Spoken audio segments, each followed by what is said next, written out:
Okay, so now let's go to the games section so we can look more specifically at how they're broken down. Let's go to page Project Games 1. All right, so as I mentioned, you're going to see that there are projects and then there are games. Projects, as I mentioned, take about 30 minutes in time. Games take 5 or 10 minutes in time. The skill under Memoria, for example, what skill? Vocabulary acquisition, visual discrimination. What is the objective? Students will acquire subject vocabulary, speed and visual discrimination, etc., etc. Now, you see how there are instructions for Memoria 1, instructions for Memoria 2, etc. And then there's suggestions. Those are very important for you, teachers that are teaching 45 minutes a day. That's what I'm talking about. So, for example, look at suggestions. When somebody has won and the game is over, students can take turns reading the vocabulary words that they have accumulated in pairs. Students can write their words on the board. So, for example, once they've gotten to a certain point, for the older kids, this is another version of the game that you can do where they have to write it on the board. So it really, that's what I mean about going deeper and deeper into the learning. So you want to really look closely at these instructions, versions, suggestions, things that are labeled as such in the game section. Let's look at silverware placemats, project games, page 5. So this is an art project, and it's around the theme for La Casa. And they're going to trace these plastic knives, forks, spoons, and plates, right? And you can either use a laminating machine or clear contact paper, right? And they laminate their drawings and they take them home and they label them and so forth. But now let's look at suggestions. Have students take turns standing up to describe their placemats.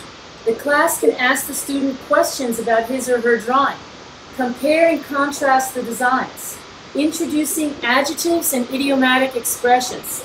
And then we always provide examples in Spanish. ¿Qué es lo diferente en el dibujo de Zoe? Ese tenedor es más grande que la cuchara. ¿Qué te parece, Charlie? Un cuchillo se usa para, example, para la cena necesitamos 4 tenedores. So it gives you examples of the kind of dialogue, but the focus being comparing and contrasting, which is very important developmental skill. You want to have them compare and contrast in Spanish as much as possible. So you'll see that scattered throughout the suggestions list. Or number 2, a lot of the things we added involved the parents, because that was another aspect of both the New Mexico and the TESOL standards, to incorporate the community, to incorporate the parents. So for example, ask the students to take their placemats home and describe them to their family members, and then get feedback from the parents or have the students come back and share their experiences. So you can really get into more dialogue in Spanish as you get further into the language. That's pretty much how all of them relate up. In the game section, sometimes it'll say, go to the appendix and make a copy of that to play this game. So whatever you do not find in your box, whatever is not in the classroom, will be found in the appendix. So let's go to appendix page 1, the last section, the gray section. And you can just flip through and see that these are reproducibles that are used for the different games. At the very end, there's a couple of things that are important. Let's go to appendix page 15. All right. Every song, as I mentioned, from the music video is from a different country. This is especially relevant for the older kids, 4th and 5th graders.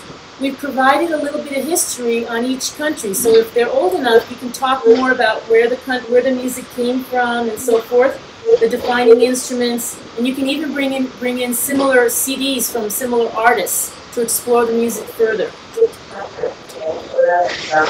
That's appendix page 15, 16, and 17. Appendix page 18, I've added a little LEA overview, language experience approach that just might be helpful.